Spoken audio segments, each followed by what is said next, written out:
தமிழகத்தில் சனாதன சக்திகள் தொடர்ந்து பரப்பி வருகிற வெறுப்பு பிரச்சாரத்தால் பல்வேறு வன்முறைகள் நிகழ்ந்து கொண்டிருக்கின்றன. திட்டமிட்டு இந்த வெறுப்பு பிரச்சாரங்களை அவர்கள் நடத்தி கொண்டிருக்கிறார்கள். இதற்கு பலியாகிற இளைஞர்கள் தான் சாதியானவ படுகொலையிலும் ஈடுபடுகிறார்கள்.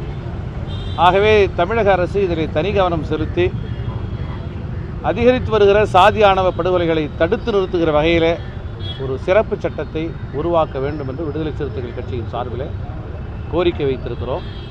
ஏற்கனவே இது தொடர்பாக தேசிய சட்ட ஆணையம் ஒரு வரைவு சட்டத்தை ஒப்படைத்திருக்கிறது. அந்த வரைவு சட்டத்தின் அடிப்படையில் தமிழக அரசு உடனடியாக தமிழகத்திற்கு ஏற்ற வகையிலே அதை சீர்படுத்தி மேம்படுத்தி ஒரு சிறப்பு சட்டத்தை எதிர்வரும் சட்டப்பேரவை கூட்டத்தொடரில் முன்வைத்து அதை நிறைவேற்றி தர வேண்டும் என்று கேட்டுக்கொள்கிறோம்.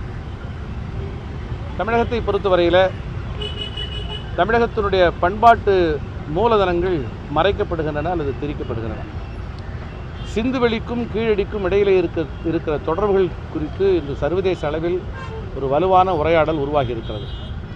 ஆரியர்களுடைய வருகைக்கு முன்னாலே இருந்த இந்த சிந்துவெளி நாகரிகம் என்பது தமிழர்களுடைய நாகரிகத்தோடு தொடர்புடையது என்பது உறுதிப்படுத்தப்பட்டிருக்கிறது. கிமு 3ஆம் நூற்றாண்டு என்கிற அளவை தாண்டி கிமு 6ஆம் நூற்றாண்டுக்கு முந்தைய நாகரிகம் என்று கீழடி நாகரிகம் என்பது உறுதிப்படுத்தப்பட்டிருக்கிறது.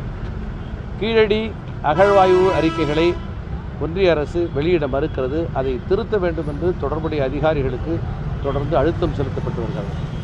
தமிழர்களுடைய பண்பாட்டு மூலதனத்தை பிரிப்பதற்கும் மறைப்பதற்கும் ஒரு புறத்தில் இப்படிப்பட்ட முயற்சிகளை எடுத்துக்கொண்டு இன்னொரு புறத்தில் ராஜேந்திர சோழன், ராஜராஜ சோழன் என்று இங்கே பிரதமர் அவர்கள் வருகை தந்து தமிழர்களின் பெருமையை பேசுவதை போன்ற ஒரு தோற்றத்தை உருவாக்குவது என்பது தமிழக மக்களை ஏமாற்றுகிற முயற்சி. ஆகவே இத்தகைய முயற்சிக்கு தமிழ் உணர்வாளர்கள் பலியாகிவிடக்கூடாது என்று விடுதலை சிறுத்தைகள் கட்சியின் சார்பிலே கேட்டு